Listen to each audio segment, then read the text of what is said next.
ನಮಸ್ತೆ. ಯಾವರು? ಜವಗಲ್ ಸರ್. ಯಾವ ಕಡೆ ಬರೋದು? ಜವಗಲ್ ಹಾಸನ ಜಿಲ್ಲೆ ಅರಸೀಕೆರೆ ತಾಲೂಕು. ಅರಸೀಕೆರೆ ತಾಲೂಕು. ಯಾವ ಗಾಡಿ ಓಡಿಸ್ತೀರ ನೀವು? ಬಡ ದೋಸ್ತು. ಬಡಾ ದೋಸ್ತ. ಅಶೋಕ್ ಬಡ ದೋಸ್ತು. ಓಕೆ, ಸ್ವಂತ ಗಾಡಿನಾ? ಹೌದು. ಎಷ್ಟಾಯ್ತು ನೀವು ತಗೋಬೇಕಾದ್ರೆ? 9,60,000. ಫುಲ್ ಕ್ಯಾಶ್ ಕೊಟ್ಟು ತಗೊಂಡ್ರ ಅಥವಾ ಲೋನು ಸರ್. ಲೋನು? ಎಷ್ಟು ಪೇ ಮಾಡಿದ್ರಿ? 1 ಲಕ್ಷ ಪೇ ಮಾಡಿ. ಓಕೆ, ಇವಾಗ ಎಷ್ಟು ಪೇ ಮಾಡ್ತಿದ್ದೀರಾ ಎವ್ರಿ ಮಂತ್? ಮಂತು 21,240 ಬರ್ತದೆ. ಓಕೆ, ಎಲ್ಲೆಲ್ಲಿಂದ ನೀವು ಟ್ರಾವೆಲ್ ಮಾಡೋದು ಜಾಸ್ತಿ? ಟ್ರಾವೆಲ್ ಜಾಸ್ತಿ ಅಂದರೆ ಚಿಕ್ಕಮಂಗ್ಳೂರು. ಚಿಕ್ಕಮಗಳೂರು. ಏನೇನೆಲ್ಲ ಗೂಡ್ಸ್ ಕ್ಯಾರಿ ಮಾಡ್ತೀರಾ ನೀವು? ತರಕಾರಿ ಜಾಸ್ತಿ. ತರಕಾರಿ. ಓಕೆ, ಪ್ರೆಸೆಂಟ್ ಇವಾಗ ಬರ್ತಿರೋದು? ಈಗ ತರಕಾರಿ ತಗೊಂಡೋಯ್ತು ಆಂಧ್ರಕ್ಕೆ. ಆಂಧ್ರದಿಂದ ಬಳ್ಳಾರಿಯಿಂದ ಬಂದಿರೋದು. ಆಂಧ್ರದಿಂದ. ಎಷ್ಟು ಅವರ್ ಟ್ರಾವೆಲಿಂಗು ನಿಮ್ದು ಅಲ್ಲಿಂದ? ಒಂದು ಈಗ ಪ್ರೆಸೆಂಟ್ ಆಂಧ್ರದಿಂದ ಬಂದಿರೋದು ಮೈಸೂರಿಗೆ? ಆಂಧ್ರದಿಂದ ಬಂದಿಲ್ಲ, ಬಳ್ಳಾರಿಯಿಂದ ಬಂದಿರೋದು. ಬಳ್ಳಾರಿಯಿಂದ ಡೈರೆಕ್ಟ್ ಮೈಸೂರಿಗೆ ಬಂದಿರೋದು. ಎಷ್ಟು ಕಿಲೋಮೀಟರ್ ಇರ್ಬೋದು? 370 ಆಗ್ತಿ. 370. ಎಷ್ಟು ಅವರಲ್ಲಿ ಟ್ರಾವೆಲ್ ಮಾಡ್ತೀರಾ ಅಲ್ಲಿಂದ ಇಲ್ಲಿಗೆ? ಮಾಡ್ಬೋದು ಒಂದು 7 ಅವರ್ಸಲ್ಲಿ. ಓಕೆ, ಒಂದು ದಿನಕ್ಕೆ ಆವ್ರೇಜ್ ಎಷ್ಟು ಸಂಪಾದನೆ ಮಾಡ್ತಿದ್ದೀರಾ, ಅಥವಾ ಒಂದು ಮಂತ್ಲಿ ಎಷ್ಟು ಆವ್ರೇಜ್ ಸಂಪಾದನೆ ಮಾಡ್ತಿದ್ದೀರಾ ನೀವು? ದಿವಸದ್ದು ಅಂದರೆ ಒಂದೊಂದು ಥರ ಒಂದೊಂದು ಬಾಡಿಗೆ ಇರುತ್ತೆ ಒಂದೊಂದಲ್ಲಿ. ಓಕೆ, ಒಂದು ಮಂತ್ಲಿ ಆವ್ರೇಜ್? ಮಂತ್ಲಿ ಒಂದು ಆವ್ರೇಜ್ ಅಂದರೆ ಒಂದು 50,000. 50,000. ಖರ್ಚೆಲ್ಲ ಕಳೆದು ಎಷ್ಟು ಉಳಿಬೋದು ನಿಮಗೆ? ಖರ್ಚೆಲ್ಲ ತೆಗೆದ್ರೆ ಅಂದರೆ ಲೆಕ್ಕಾಚಾರಕ್ಕೆ ಒಂದು 20 ಉಳಿಸ್ಬೋದು. 20 ಉಳಿಸ್ಬೋದು. ಗಾಡಿ EMI ಎಲ್ಲ ಕಟ್ಕೊಂಡು. EMI ಎಲ್ಲ ಕಟ್ಟಿ, ಗಾಡಿದು ಏನೇನು ಸರ್ವಿಸ್ ಇರುತ್ತೆ ಸಣ್ಣ ಪುಟ್ಟ ಅದೆಲ್ಲ ಕಳೆದು ಒಂದು 20,000 ಉಳಿಸ್ತಿದ್ದಾರೆ. ಓಕೆ, ಒಬ್ಬರೇನಾ ಅಥವಾ ಇನ್ನೊಬ್ರು ಡ್ರೈವರ್ ಇದ್ದಾರೆ? ಇನ್ನೊಬ್ರು ಇದ್ದಾರೆ. ಇಬ್ಬರಿಂದ ಎಷ್ಟು ಸಿಗ್ತದೆ ಈಗ ಒಂದು ಟ್ರಿಪ್ ಹೊಡಿತಾರೆ ಅದಕ್ಕೆ, ಪ್ರೆಸೆಂಟ್ ಟ್ರಿಪ್ಗೆ? ಟ್ರಿಪ್ ಒಂದೊಂದಲ್ಲಿ ಒಂದೊಂದು ಥರ ಬಾಡಿಗೆ ಇರುತ್ತಲ್ಲ, ಹೆಂಗೆ ಹೇಳೋದು? ಓಕೆ, ಇವಾಗ ನೀವು ಬಂದಿರೋದು ಬಳ್ಳಾರಿಯಿಂದ ಮೈಸೂರಿಗೆ, ಇಬ್ಬರು ಡ್ರೈವರ್ಸ್. ಎಷ್ಟು ಅಮೌಂಟ್ ಚಾರ್ಜ್ ಮಾಡ್ತೀರಾ ಬಾಡಿಗೆನ? ಒಂದು ಟ್ರಿಪ್ ಎಷ್ಟಿದೆ ಇವಾಗ? ಅವರು 9,000 ಕೊಡ್ತಾರೆ. 9,000 ಬಾಡಿಗೆ, ಉಂಡಿ ಬಾಡಿಗೆ ಅದು. ಓಕೆ, ಎಷ್ಟು ಮೈಲೇಜ್ ಕೊಡುತ್ತೆ ಇದು ಅಶೋಕ ಲೇಲ್ಯಾಂಡ್? ಒಂದು 10 ಬರುತ್ತೆ. 10 ಬರುತ್ತೆ. ಲೋಡ್ ಗಾಡಿ ಆದರೆ ಅನ್ಲೋಡ್ ಇದ್ರೆ ಒಂದು 12 ಸಿಗುತ್ತೆ. ಈಗ ಅಶೋಕ ಲೇಲ್ಯಾಂಡ್ ಈ ಗಾಡಿ ಬೆಟರಾ ಅಥವಾ ಬೊಲೆರೋ ಬೆಟರಾ? ಒಬ್ಬೊಬ್ರು ಒಂದೊಂಥರ. ನಮಗೆ ಇದೇ ಬೆಟರ್ ಅನ್ಸುತ್ತೆ. ನಿಮ್ಗಿದೆ ಬೆಟರ್? ಇದೇ ಬೆಟರ್. ಓಕೆ, ಪಿಕಪ್ ಎಲ್ಲ ಹೆಂಗಿದೆ ಇದು? ಪಿಕಪ್ ಎಲ್ಲ ಚೆನ್ನಾಗಿದೆ. ಓಕೆ, ಒಂದು ಈಗ ಸರ್ವಿಸ್ ಚಾರ್ಜಸ್ ಎಲ್ಲ ಎಷ್ಟಿದೆ ಇದಕ್ಕೆ ಅಶೋಕ ಲೇಲ್ಯಾಂಡ್ಗೆ? ಸರ್ವಿಸಿಗೆಲ್ಲ ಒಂದ್ಸಲ ರೆಡಿ ಮಾಡಿಸ್ತೀನಿ ಅಂದರೆ? ಒಂದು ಸತಿ ರೆಡಿ. ಈ ಸತಿ ಮಾಡಿಸಿದ್ದು ಒಂದು 6,000 ಚಿಲ್ಲರೆ ಆಯಿತು. Brake liner, oil change service ಎಲ್ಲ. ಒಂದು ವರ್ಷಕ್ಕೆ ಮಿನಿಮಮ್ ಒಂದು 20,000-30,000 ಅಷ್ಟೇನಾ? ಜಾಸ್ತಿ ಆಗುತ್ತೆ. ಜಾಸ್ತಿ ಆಗುತ್ತೆ. EMI ಎಷ್ಟು ಅಂತ ಹೇಳಿ ನೀವು? 21,240. 21,000 ಒಂದು ತಿಂಗಳಿಗೆ ಎಲ್ಲನೂ ಕಟ್ಕೊಂಡು ಮಿನಿಮಮ್ ಒಂದು 20,000-18,000 ಮಿಕ್ಕತ್ತೆ ಒಂದು ತಿಂಗಳಿಗೆ. ಓಕೆ, ಎಷ್ಟು ಏಜ್ ನಿಮಗೆ? 25. 25 ವರ್ಷಕ್ಕೆ ಏನಕ್ಕೆ ಡ್ರೈವರ್ ಲೈಫಿಗೆ ಬಂದಿದ್ದು? ಅದು ಬಂದು ಮನೆ ಪ್ರಾಬ್ಲಮ್ಮು, ಹಂಗಾಗಿ ಬಂದಿದ್ದು. Okay, maintain ಆಗ್ತಿದೆಯಾ? 20,000 ಮಾಡ್ಬೋದು ಆರಾಮಾಗಿ? ಮಾಡ್ಬೋದು. ಏನೇನೆಲ್ಲ ಪ್ರಾಬ್ಲಮ್ ಬರ್ತಿದೆ ಬ್ರೋ? ಹೆಲ್ತ್ ಇಶ್ಯೂಸು ಅಥವಾ ಬೇರೆ ಏನಾದ್ರೂ ರಾಬ್ರಿ ಮಾಡೋದು, ಆ ರೀತಿ ಏನಾದರೂ ಮೇಜರ್ ಇಶ್ಯೂಸ್ಗಳಿದಾವೆ ನೀವು ಬರೋ ರೂಟ್ಗಳಲ್ಲಿ?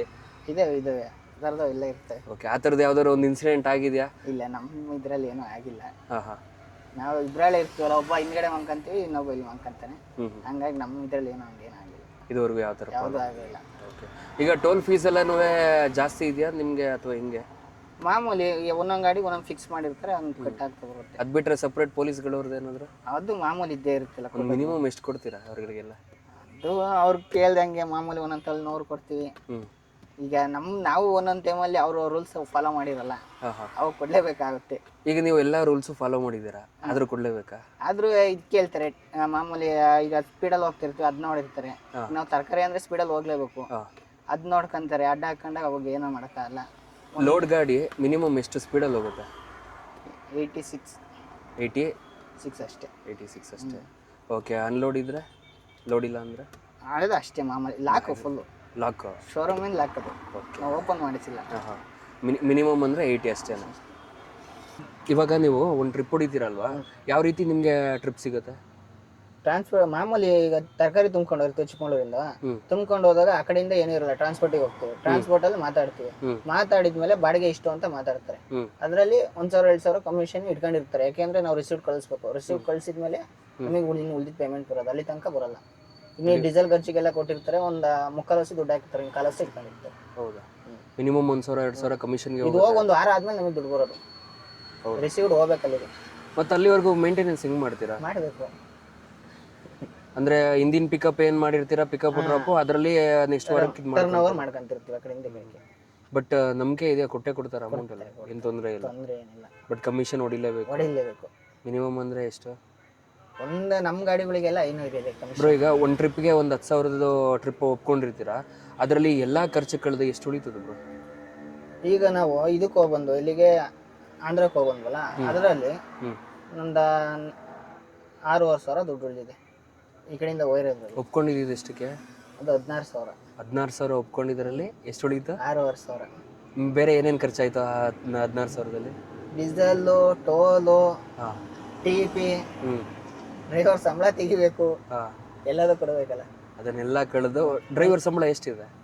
ಅದು ಒಂದೊಂದು ಇದಕ್ಕೆ ಒಂದಿದೆ. ಒಂದು ಮಿನಿಮಮ್ ಒಂದು ದಿನಕ್ಕೆ ಡೀಸೆಲ್ ಟ್ರಿಪ್ ಲೆಕ್ಕ ಟ್ರಿಪ್ ಲೆಕ್ಕ? ಲೆಕ್ಕ. ಓಕೆ, ಒಂದು ಟ್ರಿಪ್ಗೆ ಈಗ ಆಂಧ್ರದಿಂದ ಈಗ ಬಂದಿದ್ದಾರೆ, ಈಗ ಚೆನ್ನೈಗೆ ಹೋಗಿ ಬರ್ತೀವಿ ಅಂದ್ರೆ 3,500 ಕೊಡೋರಿದ್ದಾರೆ, 4,000 ಕೊಡೋರಿದ್ದಾರೆ. ಆ ಲೆಕ್ಕಾಚಾರ ಒಬ್ಬ ಡ್ರೈವರ್ ಇದೆ, ಒಬ್ಬನೇ ಹೋಗಿ ಒಬ್ಬನೇ ಬರೋದು. ನೈಟ್ ಎಲ್ಲ ಹೊಡಿಬೇಕಾ ಗಾಡಿ? ನೈಟ್ ಎಲ್ಲ ಹೊಡಿಲೇಬೇಕು, ಹೊಡಿಲೇಬೇಕು. ಟೈಮಿಂಗ್ಸ್ ತರಕಾರಿ ಹೊಡಿಲೇಬೇಕು, ಇಲ್ಲ ಅಂದ್ರೆ ಬಾಡಿಗೆ ಕೊಡಲ್ಲ ಆ ಕಡೆಯಿಂದ. ಅದನ್ನು ತರಕಾರಿಗಳು ಹಾಳಾಯ್ತವೆ ಕೆಲವು, ಹೋಗ್ಬಿಡ್ತವೆ, ತರಕಾರಿ ಹೋಗ್ಬಿಡ್ತವೆ ಫುಲ್. ಹಂಗಾಗಿ ಅದು ಬೇರೆ. ಒಟ್ಟಿನಲ್ಲಿ ಒಂದು 16,000 ಇದರಲ್ಲಿ ಬರೀ ಉಳಿಯೋದೇ 6,000 6,500 ಅಷ್ಟೇ. ಮಿಕ್ಕಿದೆಲ್ಲ ಖರ್ಚಿಗೆ ಹೋಗ್ಬಿಡುತ್ತೆ. ಕಷ್ಟ ಇದೆ, ಸುಮ್ಮನೆ ಈಸಿ ಅಂತೂ ಅಲ್ಲ ಆಗೋದು. ಈಸಿ ಅಲ್ಲ, ಮಾಡೋದಕ್ಕೆ ಒಂದು ಸ್ವಲ್ಪ ಇದಿದ್ರೆ ಮಾತ್ರ ಮಾಡ್ಬೇಕು ಅಷ್ಟೇ, ಸುಮ್ಮನೆ ಮಾಡಿದ್ರೆ ಸರಿ ಆಗಲ್ಲ. ಬ್ರೋ ಫ್ಯೂಚರಲ್ಲಿ ಇದೇ ಜಾಬ್ನ ಕಂಟಿನ್ಯೂ ಮಾಡ್ಕೊಂಡು ಹೋಗ್ತೀರಾ? ಕಂಟಿನ್ಯೂ ಮಾಡ್ತೀನಿ. ಬಟ್ ಮದುವೆ ಆದರೆ ಫ್ಯೂಚರಲ್ಲೆಲ್ಲ ಹೆಂಗೆ ಬ್ರೋ? ಇವಾಗ ಫ್ಯಾಮಿಲಿನ ಬಿಟ್ಟು ಬರಬೇಕು, ಅವರು ಒಪ್ಕೊಳ್ಳಲ್ಲ, ಅವಾಗ ಏನು ಮಾಡ್ತೀರಾ? ಬರಲೇಬೇಕಲ್ಲ ಬ್ರೋ, ಮನೆ ಪರಿಸ್ಥಿತಿ ನೋಡ್ಯಾರ ಬರಲೇಬೇಕು. ಈಗ ಸಾಲ ಮಾಡ್ಕೊಂಡಿರ್ತೀವಿ, ತೀರಿಸ್ಲೇಬೇಕು ಅಂದ್ರೆ ಬರಲೇಬೇಕು ತಾನೆ. ಓಕೆ, ಇವಾಗ ನಮ್ಗಳಿಗೇನೆ ಒಂದೊಂದ್ಸಲ ಸ್ಯಾಲ್ರಿ ಬಂದಿದ್ರು ನಾವು ಗಾಡಿ ತೊಗೊಳಕ್ಕೆ ಎದುರ್ಕೊಂತೀವಿ, ನಾರ್ಮಲ್ ಕಾರ್ನೇ ತೊಗೊಳಕ್ಕೂ ಎದುರ್ಕೊಂತೀವಿ. ಯಾಕೆಂದರೆ ಸಂಬಳದಲ್ಲಿ ಮೇಂಟೈನ್ ಆಗುತ್ತಾ ಹಾಗೆ ಹೀಗೆ ಅಂದ್ಕೊಂಡು ಭಯಪಟ್ಟು ತೊಗೊಳಕ್ಕೆ ಹೋಗಲ್ಲ.